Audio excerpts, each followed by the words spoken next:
My dear friend, आज मैं हिंदी व्याकरण में एक अध्याय अलंकार आता है जो थोड़ा समझना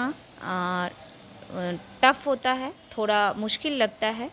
मैं आज उसका थोड़ा सा एक्सप्लेन कर रही हूँ।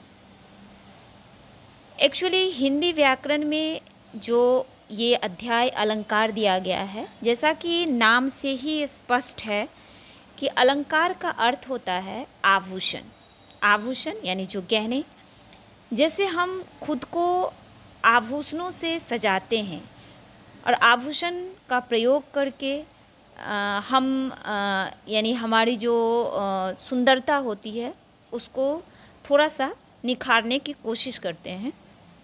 ठीक उसी प्रकार व्याकरण में अलंकार वे साधन हैं जिनके द्वारा किसी कविता यानी जो पद्य होता है या फिर कहानी जो गद्य है उसकी भाषा को सजाने के लिए किया जाता है, जिससे वे अधिक प्रभावशाली और सुंदर लगते हैं।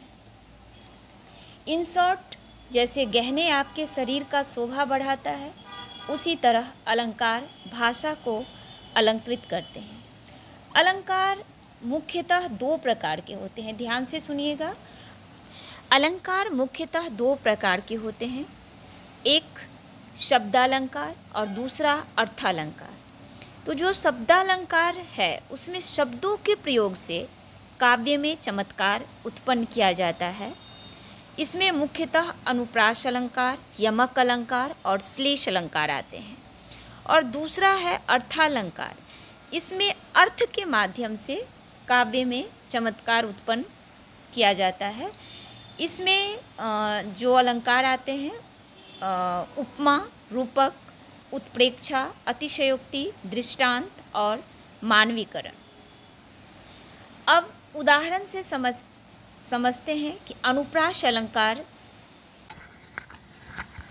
अनुप्रास अलंकार में एक ही वर्ण की आवृत्ति बार बार होती है, जैसे चारु चंद्र की चंचल किरणें। दूसरा है उपमा अलंकार। जब हम किसी की तुलना किसी से करते हैं तो वो उपमा अलंकार है, जैसे चांद सा मुख, चंद्रमुखी।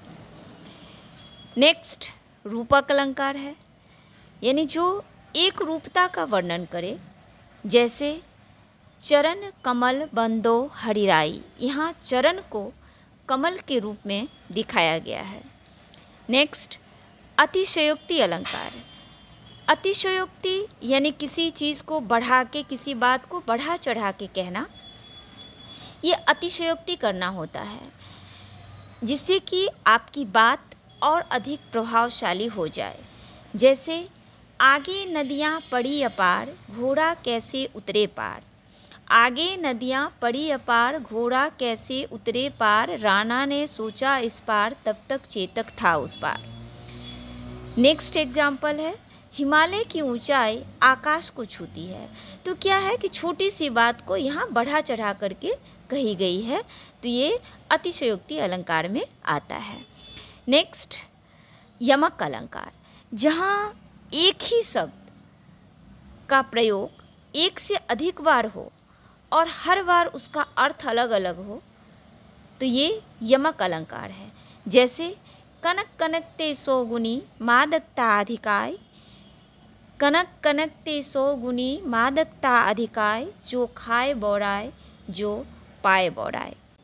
यहाँ कनक शब्द दो बार आया है। एक कनक का अर्थ है धतूरा, जो एक जहरीला फल होता है, और दूसरा कनक यानी सोना। तो दो बार प्रयोग किए गए हैं और दोनों बार इसका अर्थ अलग अलग है, तो यह यमक अलंकार में आता है।